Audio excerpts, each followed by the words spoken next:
அனைவருக்குமே வணக்கம். சற்று முன் கிடைத்திருக்கக்கூடிய ஒரு மிக மிக முக்கியமான செய்தி ஒன்று வெளியாகியுள்ளது. சற்று முன் அமைச்சரவையில் முதல்வர் ஸ்டாலினுக்கும் துரைமுருகனுக்கும் ஏற்பட்ட அடிதடி மோதல் இரண்டாக உடையும் திமுக அப்படின்ற மாதிரி தான் செய்திகள் வந்து வெளியாகிருக்கு. இப்போ வந்து பார்த்திங்கன்னா சமீப காலமாகவே வந்து பார்த்திங்கன்னா திமுகவுக்குள்ளே உட்கட்சி மோதல் வந்து ஏற்பட்டு வருது இல்லையா? ஏற்கனவே திமுகவில் வந்து ஒரு மிகப்பெரிய பிரச்சனைகள் தான் வந்து இருக்குது. இருந்தாலும் திமுக அமைச்சரவை மாற்றத்திலிருந்தே ஒரு மிகப்பெரிய பிரச்சனைகள் தான் முதல்வர் ஸ்டாலின் அவர்கள் வந்து இருந்து வரும் நிலையில் இப்போ வந்து பார்த்தீங்கன்னா திடீர்னு வந்து அமைச்சரவை மாற்றத்தில் வந்து பார்த்திங்கன்னா இவருக்கு வந்து பதவி வந்து பார்த்திங்கன்னா வழங்காத நிலை வந்து ஏற்பட்டது. இதை தொடர்ந்து தான் திமுகவை சேர்ந்த மூத்த அமைச்சர்களுக்கு வந்து பார்த்திங்கன்னா ஒரு முக்கிய பதவிகள் வந்து கொடுக்காம செந்தில் பாலாஜி அவர்களுக்கே வந்து பார்த்திங்கன்னா எடுத்து கொடுக்கக்கூடிய அளவிற்கு தான் இப்போ திமுகவுக்கு வந்து பார்த்திங்கன்னா முதல்வர் ஸ்டாலின் அவர்களுக்கு ரைட் கையாக இருக்கக்கூடிய செந்தில் பாலாஜி அவர்களுக்கு மொத்த அதிகாரத்தையும் கொடுத்த சம்பவம் தான் இப்போ வந்து பார்த்திங்கன்னா அமைச்சரவை மாற்றத்திலிருந்தே ஒரு மிகப்பெரிய சம்பவங்கள் வந்து நடந்திருக்கு. இதை பற்றி தான் இந்த வீடியோவில் நாம் வந்து முழுமையாக பார்க்க போகிறோம்.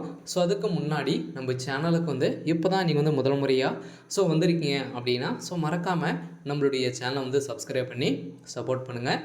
வாங்க வீடியோக்குள்ளே போகலாம். வந்து பார்த்தீங்கன்னா இப்போ வந்து பார்த்தீங்கன்னா அமைச்சரவையில் வந்து பார்த்திங்கன்னா ஒரு கூட்டம் வந்து நடைபெற்றது. இந்த கூட்டத்தின் அடிப்படையில் வந்து பார்த்திங்கன்னா திமுகவை சார்ந்த அமைச்சர்கள் நிர்வாகிகளும் அனைவரையுமே வந்து பார்த்திங்கன்னா அதில் வந்து கூடியிருந்த நிலையில் இப்போ முதல்வர் ஸ்டாலின் அவர்கள் வந்து பேசி வந்திருந்த நிலையில் வந்து பார்த்திங்கன்னா துணை முதல்வர் அடுத்ததாக அமைச்சர் துரைமுருகன் அனைவரையுமே வந்து பார்த்திங்கன்னா செயற்பட்டு வந்து உட்கார இருந்திருந்தாங்க. அதன் அடிப்படையில் வந்து பார்த்திங்கன்னா உதயநிதி ஸ்டாலின் அவர்கள் வந்து பேசிய சம்பவத்தில் வந்து பார்த்திங்கன்னா அமைச்சர் துரைமுருகன் அவர்களுக்கு வந்து கடும் கோபங்கள் வந்து அங்கு சேரை எடுத்து அடிக்கப்பட்ட சம்பவம் தான் பெரும் அதிர்ச்சியை வந்து ஏற்படுத்தியிருக்கு.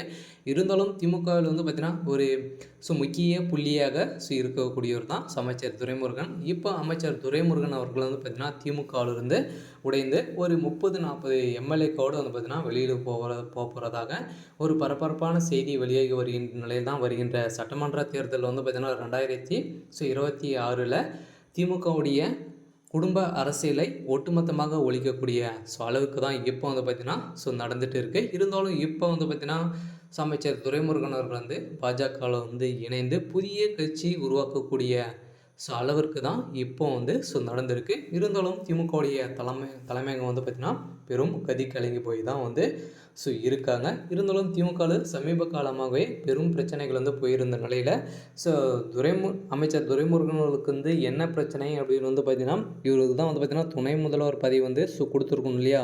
மூத்த அமைச்சர் அனுபவம் வாய்ந்த ஒரு அமைச்சராக இருக்கக்கூடியவர் தான் அமைச்சர் துரைமுருகன். இருந்தாலும் இவருக்கு வந்து பார்த்திங்கன்னா கொடுக்காம அவருடைய பையன் உதயநிதி கொடுத்த சம்பவம் தான் அப்பயே வந்து பார்த்திங்கன்னா திமுக வந்து இரண்டாக உடையக்கூடிய அளவுக்கு தான் அப்பயே மோதல்கள் வந்து ஏற்பட்ட. இருந்தாலும் இப்போ அந்த மோதல் வந்து கடும் தீவிரத்தை வந்து அடைஞ்சிருக்கு. இருந்தாலும் என்ன நடக்க போகுது அப்படின்றத வெயிட் பண்ணி பார்க்கலாம். இது மாதிரி செய்திகளை தெரிஞ்சுக்கணும் அப்படின்னா மறக்காமல் நம்மளுடைய சேனலை வந்து சப்ஸ்கிரைப் பண்ணி சப்போர்ட் பண்ணுங்கள். தேங்க்யூ.